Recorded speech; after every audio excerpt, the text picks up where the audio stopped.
Hello friend, welcome to my YouTube channel exclusive notes. आज का ये वीडियो है, ये है सोवियत संघ का विघटन के बारे में। ये वीडियो सोवियत प्रणाली फर्स्ट हो गया। सोवियत प्रणाली क्या थी?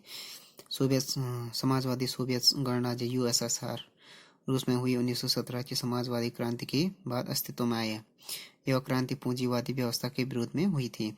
समाजवाद के आदर्शों और समतामूलक समाज की जरूरत से प्रेरित यह मानव इतिहास में निजी संपत्ति की संस्था को समाप्त करने और समाज को समानता के सिद्धांत पर सचेत रूप से रखने की सबसे बड़ी कोशिश थी। सोवियत प्रणाली के निर्माताओं के राज्य और पार्टी की संस्था को प्राथमिक महत्व दिया। सोवियत राजनीतिक प्रणाली की धुरी कम्युनिस्ट पार्टी थी। अर्थव्यवस्था योजनाबद्ध व राज्य के नियंत्रण में थी। जो सोवियत संघ आया था रूस में 1917 की समाजवादी क्रांति के बाद अस्तित्व में आया। ये किसमें था कि समाजवाद आदर्शों और समतामूलक समाज की जरूरत से प्रेरित था। यह मानव इतिहास में निजी संपत्ति की संस्था को समाप्त करने और समाज में समानता के सिद्धांत पर सचेत रूप से रचने की सबसे बड़ी कोशिश थी। इस सोवियत प्रणाली में के निर्माता जो थे उन्होंने क्या किया? राज्य और पार्टी की संस्था को प्राथमिक महत्व दिया। सामाजिक राजनीतिक प्रणाली की धुरी कम्युनिस्ट पार्टी थी। अर्थव्यवस्था योजनाबद्ध और राज्य के नियंत्रण में थी।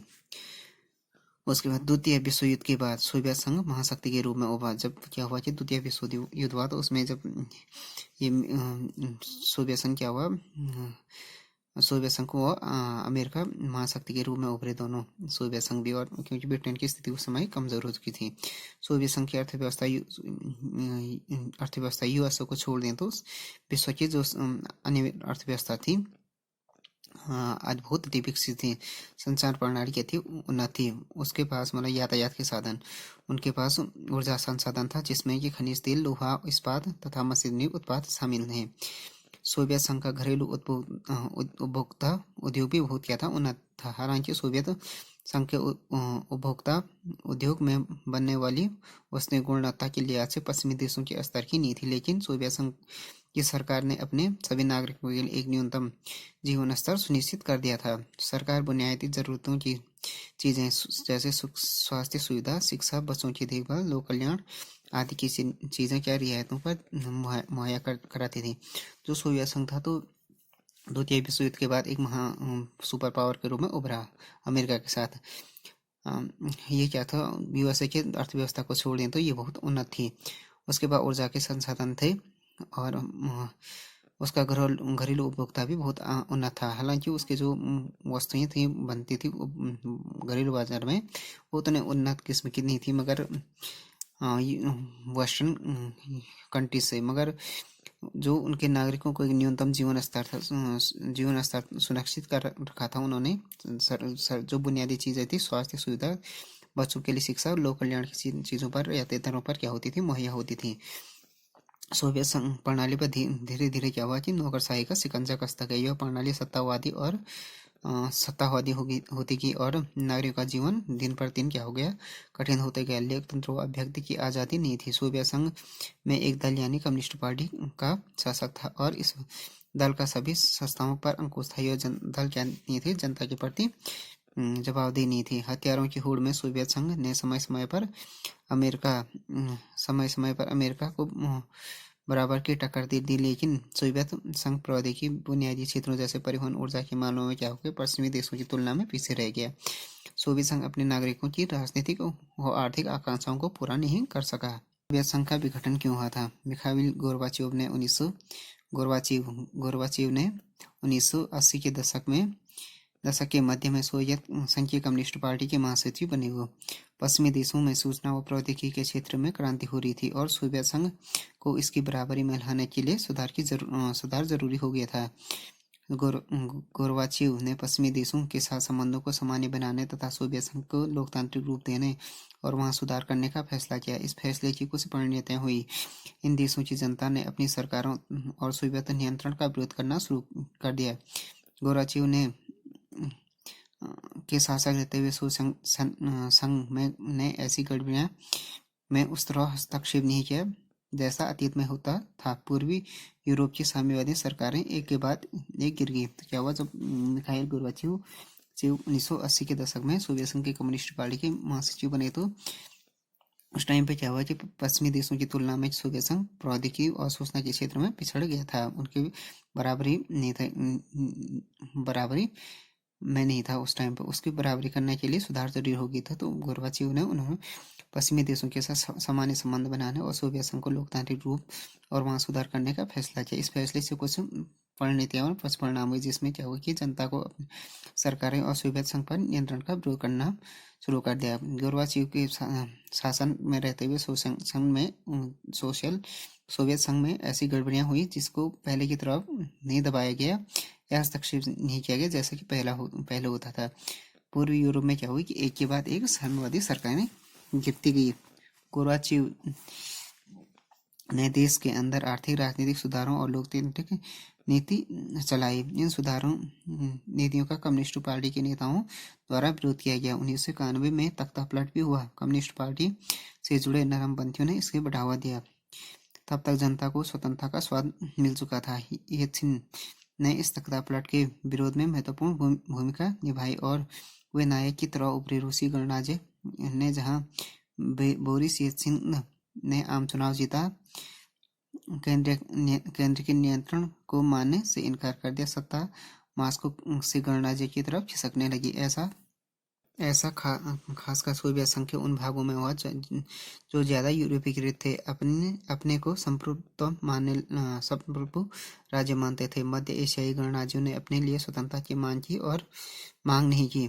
मध्य एशिया के जो गणराज्य थे उन्होंने तो नहीं की स्वतंत्रता की मांग, सोवियत संघ के साथ ही रहना चाहते थे। 1991 के दिसंबर में येल्त्सिन के नेतृत्व में सोवियत संघ 3 बड़े गणराज्य रूस, यूक्रेन और बेलारूस ने सोवियत संघ की समाप्ति की घोषणा की। साम्यवादी गणराज्य के विघटन की घोषणा और स्वतंत्र राज्यों के राष्ट्रकुल कॉमनवेल्थ ऑफ इंडिपेंडेंट स्टेट की गठन बाकी गणराज्यों, खासकर मध्य एशियाई गणराज्यों के लिए बहुत आश्चर्यचकित करने वाला था। ये गणराज्य अभी स्वतंत्र राज्यों के राष्ट्रकुल से बाहर थे। इस मुद्दे को तुरंत हल कर लिया गया। इन्हें राष्ट्रकुल का संस्थापक सदस्य माना गया। रूस को सोवियत संघ का उत्तराधिकारी राज्य स्वीकार किया गया। रूस को सुरक्षा परिषद में सोवियत संघ की सीट मिली। सोवियत संघ के विघटन के बाद के समय में पूर्ववर्ती गणराज्यों के बीच एक मात्र परमाणु शक्ति का दर्जा रूस को मिला। उसके बाद हो गया सोवियत संघ का विघटन के कुछ कारण थे। वो कौन कौन से कारण थे? एक तो तानाशाही और केंद्रीकृत शासन था। सोवियत संघ 1917 में बना। जब बोल्शेविक क्रांति हुई तो जार निकोलस द्वितीय को सत्ता से बेदखल कर दिया गया। रूसी साम्राज्य को समाप्त कर दिया गया। 1922 में लेनिन के नेतृत्व में दूर दराज के राज्यों को रूस में मिलाया गया और आधिकारिक रूप से यूएसएसआर की स्थापना हुई, जिसके प्रमुख लेनिन थे। ऐसे जटिल और विविध देश पर नियंत्रण रखना आसान नहीं रहा। तो जार की तानाशाही से अलग होकर सोवियत संघ ने क्या किया, लोकतंत्र की कोशिश की। लेकिन आखिरकार तानाशाही की स्थापना हुई, जिसमें सबसे प्रमुख हुए थे स्टालिन के समय से ही राजनीतिक, अर्थव्यवस्था और आम जीवन पर क्या था, पार्टी का नियंत्रण होता चला गया। विरोधियों को यातनाएं दी गई और लाखों लोगों को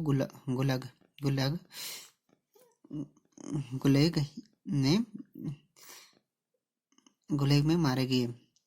गुलेग होता था जहाँ पर यातनाएं दी जाती थी। दूसरा हो गया नौकरशाही। तानाशाही और केंद्रीकृत शासन के कारण सोवियत संघ में एक व्यापक नौकरशाही भी बनी, जिसका नियंत्रण समाज से हर कोने में बढ़ता गया। समाज के हर कोने में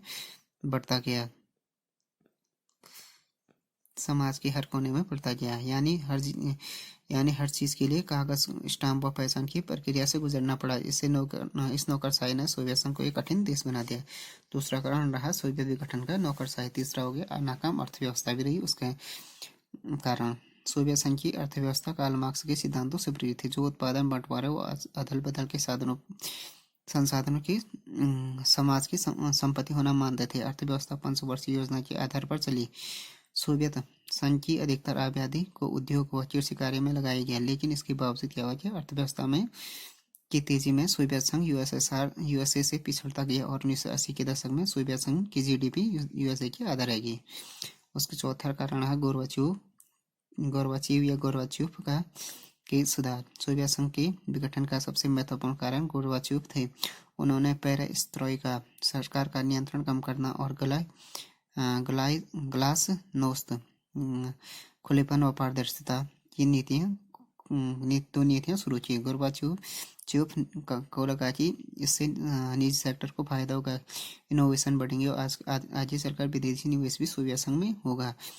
ग्लासनोस्त के तहत खुलेपन और पारदर्शिता को अपनाने की कोशिश की। उदारीकरण और लोकतंत्रीकरण के कारण क्या हुआ, व्यवस्था संकट में के दौर में पहुंची और सोवियत संघ टूट गया। विघटन के कुछ परिणाम हुए, उसमें शीत युद्ध के दौर में संघर्ष की समाप्ति हुई, मतलब शीत युद्ध का समाप्त हो गया विघटन के बाद। सोवियत संघ के विघटन के बाद हथियारों की जो होड़ थी वो समाप्त हो गई, एक नई शांति संभावना का जन्म हुआ। अमेरिका उसके बाद क्या हो गया, सोवियत संघ का गठन हो गया, एकमात्र महाशक्ति बन गया। अमेरिका की ताकत और प्रतिष्ठा की सह पाने वाले अब पूंजीवादी अर्थव्यवस्था क्या हो गया, अंतर्राष्ट्रीय स्तर पर प्रभुत्वशाली अर्थव्यवस्था है। विश्व बैंक और IMF इंटरनेशनल मॉनेटरी फंड जैसी संस्थाएं क्या होगी, विभिन्न देशों की ताकतवर सलाहकार बन गई। राजनीतिक रूप से उदारवादी लोकतंत्र राजनीतिक जीवन को सूत्रबद्ध करने की सर्वश्रेष्ठ धारणा के रूप में उभरा। सोवियत खेमे का अंत का अर्थ है कि नए देशों का उदय। इन देशों की स्वतंत्र पहचान और पसंद इनमें से कुछ देश, खासकर बाल्टिक और पूर्वी यूरोप के देश, यूरोपीय संघ से जुड़ना चाहते थे और उत्तरी अटलांटिक संधि संगठन नाटो का हिस्सा बनना चाहते थे। ये देश रूस, यूक्रेन और कुछ ही एक्स्ट्रा पॉइंट है ये। रूस, बेलारूस और यूक्रेन ने 1922 की सोवियत संघ के निर्माण से संधि को समाप्त करने का फैसला किया। उन्होंने 1991 में किया, जो 1922 की जो सोवियत संघ के निर्माण से संबंधित जो संधि थी उसको समाप्त करने का फैसला किया। स्वतंत्र देशों का राष्ट्रकुल बनाया गया, जिसमें क्या था, Armenia, Azerbaijan, Moldova, Kazakhstan, Kyrgyzstan, Tajikistan, Turkmenistan और उज्बेकिस्तान राष्ट्रकुल में शामिल हो गए और जॉर्जिया ने 1993 में राष्ट्रकुल का सदस्य बना। तो फ्रेंड्स, ये वीडियो हो गया सोवियत संघ के विघटन के बारे में। सोवियत संघ क्या था, सोवियत प्रणाली क्या था, सोवियत संघ का विघटन, सोवियत संघ के विघटन के कारण और उसके जो परिणाम हुए उसके बारे में हो गया video. Thanks for watching this video. If you like this video, please subscribe my channel and like, share and comment on this video.